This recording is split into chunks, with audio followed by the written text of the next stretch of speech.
Hai, kali ini saya mau bicara tentang mind mapping atau GPS dari Grid Walker.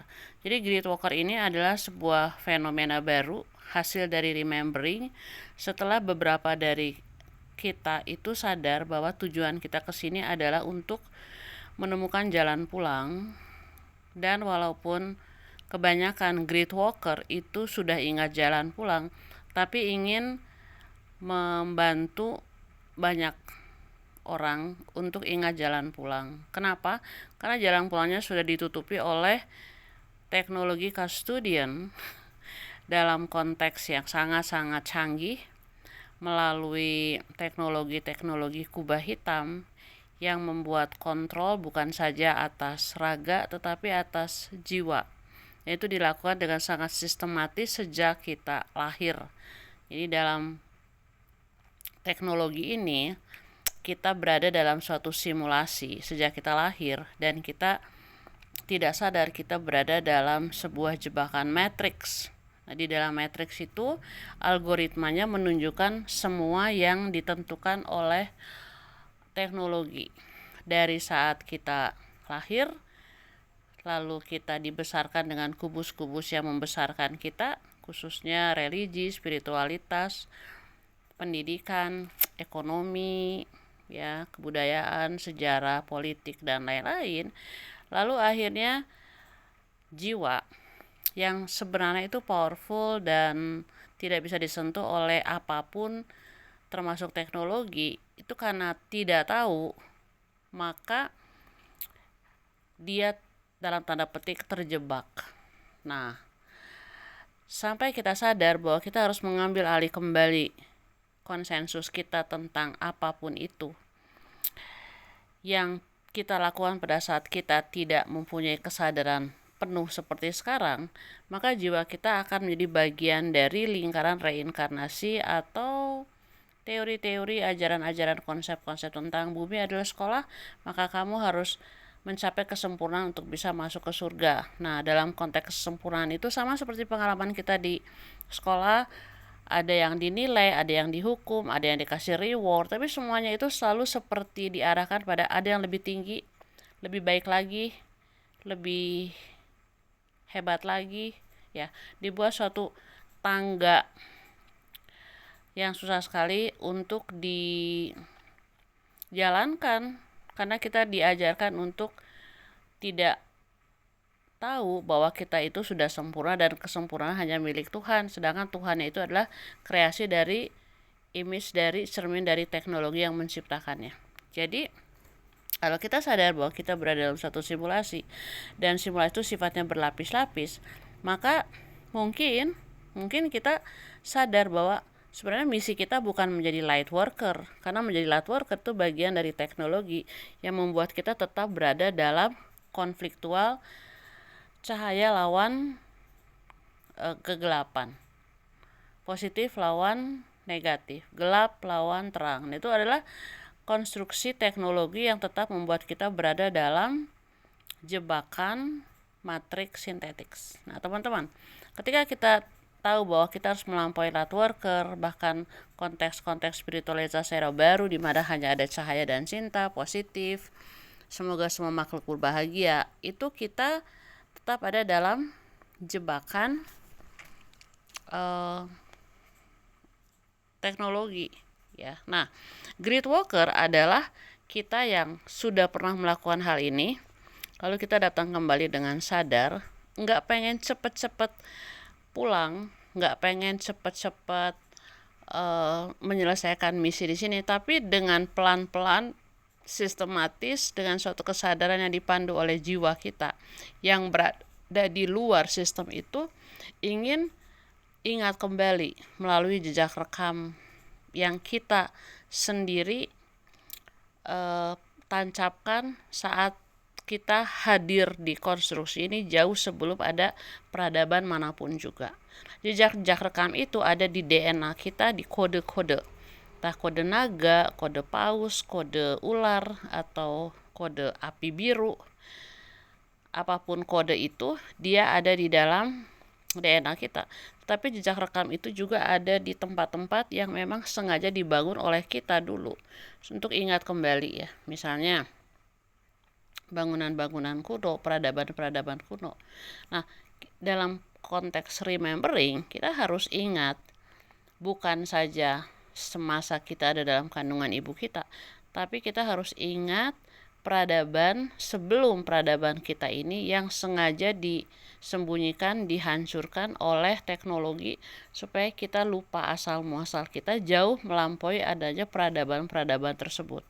Great Walker itu menembus kisi-kisi grid matriks sintetis untuk memecahkan ya seperti gambar ini. Nah, dia dilakukan hanya dengan satu cara, yaitu remembering. Karena apa? Karena ketika kita remember, maka teknologi itu nggak bisa memaksakan kedaulatannya ke atas kedaulatan kita, nggak bisa mengontrol kita lagi. Kendali kita pegang dengan tahu bahwa kita itu jauh lebih powerful dari apa yang mereka katakan. Kita itu jauh lebih utuh, penuh, lebih apapun itu yang menunjukkan bahwa kita itu nggak tersentuh oleh teknologi manapun juga. Nah, menjadi Great Walker itu adalah sesuatu yang sangat sulit, dan dia itu adalah perjalanan sendiri ya. Kita harus meninggalkan follower kita harus tidak lagi follow orang lain, kita benar-benar berjalan grounding di kisi-kisi yang pelan-pelan itu melalui remembering dia mulai pecah. Nah, apakah setelah kita sadar ada istilah Great Walker baru kita menjadi Great Walker? Enggak banget. Jadi beberapa hari ini saya sadar bahwa sebenarnya ketika menjadi ketika masuk dan menjadi bagian dari konstruksi ini, dualitas konfliktual ini, kita sudah jadi Great Walker. Jadi pengalaman-pengalaman kita yang sangat traumatik di masa kecil kita, itu adalah pengalaman untuk memecahkan matriks sintetis. Ya, nah itu loh diselubungi selama bertahun-tahun oleh apa yang disebut sebagai inner healing, perjalanan masuk ke dalam diri, dengan pendekatan-pendekatan, terutama pendekatan-pendekatan psikologis, pendekatan religi, bahkan spiritualitas dengan healing melalui yoga, melalui chakra, melalui tai chi, melalui semua ritual dari gerakan spiritual era baru yang sebenarnya itu tetap dikontrol di dalam konstruksi ini.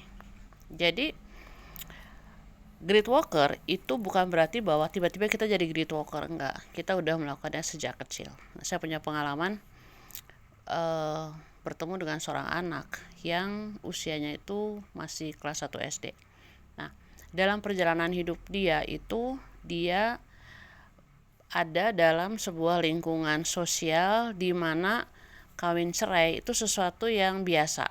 Jadi dia dalam usia 7 tahun dia punya banyak sekali papa dan mama. Nah, lalu dia punya banyak kakek dan nenek. Jadi dia dibesarkan dengan sebuah keharusan mempunyai adaptasi terhadap lingkungan sosialnya, dan dia harus bermain di situ. Nah, dia mengalami kecelakaan. Nah, dalam kecelakaan itu akhirnya semua orang dewasa yang ada di sekitarnya itu memusatkan perhatian pada dia karena dia sakit. Lalu disitulah permainan tentang salah menyalahkan, permainan tentang penyesalan, permainan tentang surviving, permainan tentang apapun yang bisa dijadikan alasan untuk menghindari rasa bersalah terjadi. Dan anak ini dia menyerap semuanya seperti spons, sehingga apa yang dia katakan kepada setiap orang dewasa adalah maaf. Ya, dia menyalahkan dirinya sendiri karena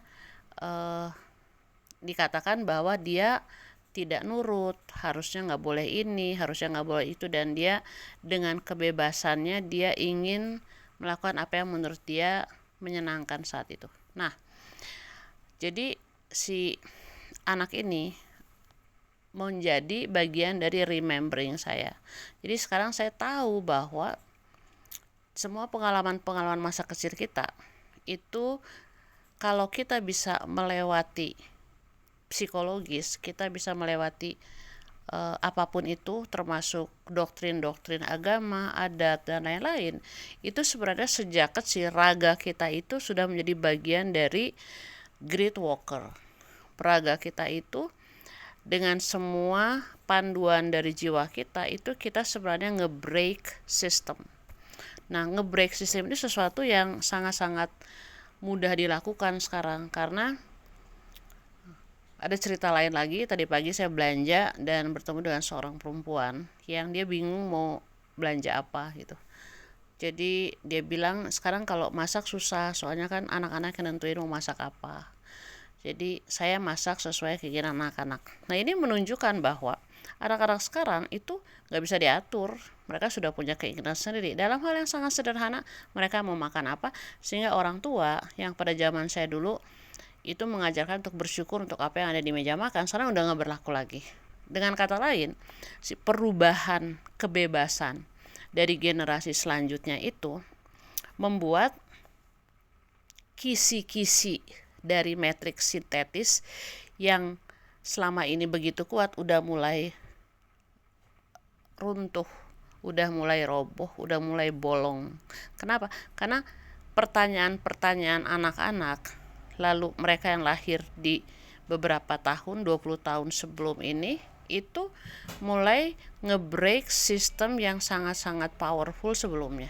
Mereka adalah Great Walker tanpa sadar. Nah, kalau kita ingin masuk pada suatu kesadaran bahwa ya, ternyata dalam hidup ini saya nggak cuman ingin mencari terang, cinta, positif, bahagia, berlimpah, tapi saya pengen berhadapan dengan sebuah teknologi, tidak untuk berperang, tidak dengan melakukan resistensi, tapi untuk tahu bahwa raga ini bisa dipakai untuk melakukan suatu perjalanan panjang, untuk nge-break grid yang selama ini mengontrol kita. Supaya tahu apa? Supaya kita tahu jalan pulang. Karena grid dari teknologi kasur itu membuat kita nggak bisa pulang. Jangankan pulang, untuk ingat jalan pulang aja susah ya, karena kalau kita misalnya begitu terindoktrinasi dengan kubus-kubus selama 50, 60, 70 tahun tanpa tahu bahwa cahaya-cahaya yang disodorkan dalam kubus-kubus itu adalah cahaya yang sudah diatur sedemikian rupa oleh teknologi, maka ketika kebanyakan orang meninggal setelah jiwa keluar dari raga, mungkin ingat sesaat, tapi lalu akhirnya kembali ke hal-hal yang diyakini, yang membuat nyaman, yang menjadi pegangan selama raga hidup. Dan itu adalah cahaya-cahaya yang akan membawa kita kembali ke teknologi yang sama. Ya, jadi teman-teman, kloningisasi itu bukan sesuatu yang baru, tapi ini sudah dilakukan selama ribuan tahun. Walaupun gak semua orang menjadi bagian dari cloning ya. Jadi para pemimpin-pemimpin penguasa elit itu mereka memakai konteks nggak masuk dalam reinkarnasi, tapi mereka masuk pada suatu teknologi memindahkan jiwa mereka ke badan baru. Wah, kalau itu Pak ceritanya panjang. Tapi yang pasti dalam konteks Great Walker ini sesuatu yang menarik. Karena apa? Karena si gridnya, kisi-kisinya udah rapuh. Kita bisa lihat dari keadaan sekitar kita udah rapuh.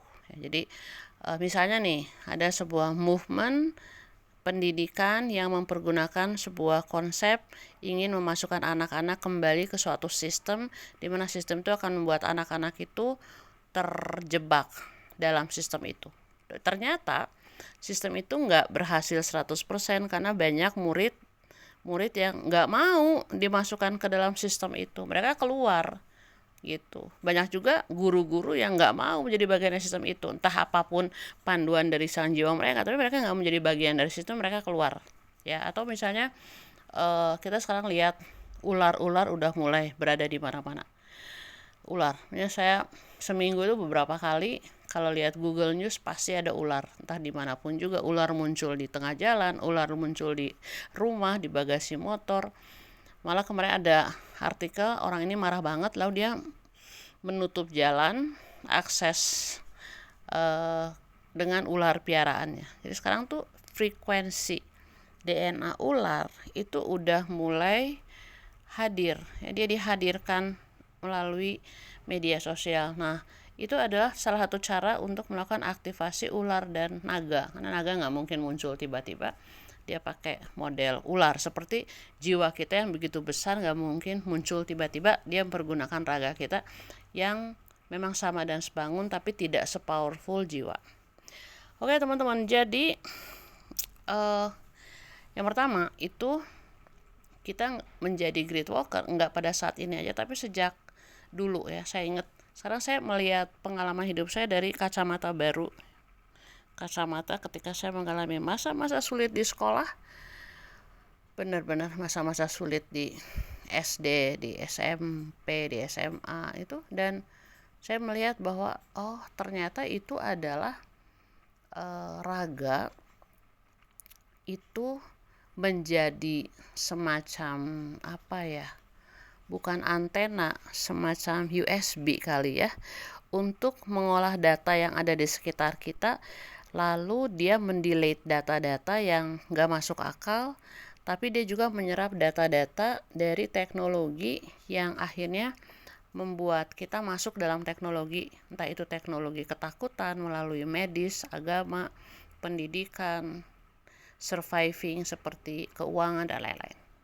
Nah, si raga kita itu mengalami semua itu dipandu oleh jiwa kita. Itu adalah ketika kita memang mulai menjalankan misi sebagai great walker. Gitu. Jadi kalau teman-teman lihat masa lalu teman-teman, lalu melihat trauma-trauma yang terjadi dari kacamata raga mengalami sesuatu dipandu oleh jiwa untuk nge-break sistem yang ada, yaitu matriks sintetis, maka lalu kita tahu bahwa kita sudah menjadi great walker sejak kita masih kecil. Nah sekarang kalau kita sadar bahwa kita adalah great walker, yang kita lakukan itu sederhana banget sih, sangat-sangat sederhana. Yang pertama itu kita mengklaim kembali kedaulatan kita. Kita keluar dari algoritma teknologi angka, lalu kita ingat kembali hal-hal yang bersifat magical, ajaib, amazing, yang kita ingat ketika kita masih kecil. Jadi saya ingat saya punya teman imajinasi namanya Kuda Sembrani yang membawa saya pergi kemana-mana. Nah dalam satu momentum itu tiba-tiba saya sadar ya, umur saya 3 atau 4 tahun, lalu saya ingat kok saya nggak bisa terbang lagi. Nah kita balik lagi ke momentum magic tersebut ya. Lalu misalnya setelah kita masuk ke dalam dongeng-dongeng masa kecil itu, dia dijadikan portal untuk mengetahui remembering apa yang dipakai oleh portal dongeng itu untuk masuk lebih dalam lagi. Dan kita harus melampaui peradaban, bukan saja peradaban saat ini, tapi peradaban-peradaban yang di bumi hanguskan oleh teknologi penguasa elit yang pernah ada, misalnya Tartaria atau kebudayaan kejayaan Nusantara atau apapun itu ya, apapun itu. Nah lalu kita harus tembus lagi ke zaman remembering sebelum ada peradaban itu. Contohnya nih, jadi kalau saya tuh dibesarkan sama api, dan ternyata dalam proses api itu saya ingat banget pengalaman pertama saya dengan api itu adalah api biru dari lampu Petromax yang memberikan cahaya di rumah masa kecil saya. Waktu itu belum ada listrik, jadi yang ada tuh lampu Petromax. Nah si lampu Petromax itu yang saya ingat dia selalu menjadi biru sebelum dia menjadi merah. Nah kita kembali ke memori itu, dan ternyata beberapa bulan ini memang saya terkoneksi dengan Blue Fire. Jadi saya sengaja pergi ke Ijen, connect lagi dengan remembering Blue Fire, lalu terus menembus sampai kita ingat siapa kita ya. Teman-teman gak usah memakai api sebagai portal, tapi bisa memakai apapun yang diingat ketika masih kecil sebagai portal. Nah melalui portal itu lalu kita akan ingat cahaya asli kita. Kita akan ingat frekuensi asli kita. Kita akan ingat tanda tangan energetik kita. Kita akan ingat suara dengungan kita yang dia itu nggak punya kata-kata, tapi dia hadir dan jiwa mengenal itu, raga mengenal itu. Oke, teman-teman, jadi itu yang ingin saya bicarakan mengenai, katakanlah, mind mapping saya tentang kesadaran Great Walker, dan bagi saya ini adalah GPS saya. Nah, teman-teman tinggal melihat kalau memang teman-teman merasa teman-teman punya misi untuk membuka jalan supaya banyak orang bisa ingat jalan pulang melalui remembering. Cari portal itu, cari dari kisah diri kita sendiri, nggak di buku, nggak di YouTube, nggak di mana-mana, tapi dari pengalaman kita sendiri. Lalu kita masuk pada kesadaran bahwa saya sudah ada jauh sebelum peradaban manapun juga, dan saya ke bagian kedua. Rahayu Kinasih.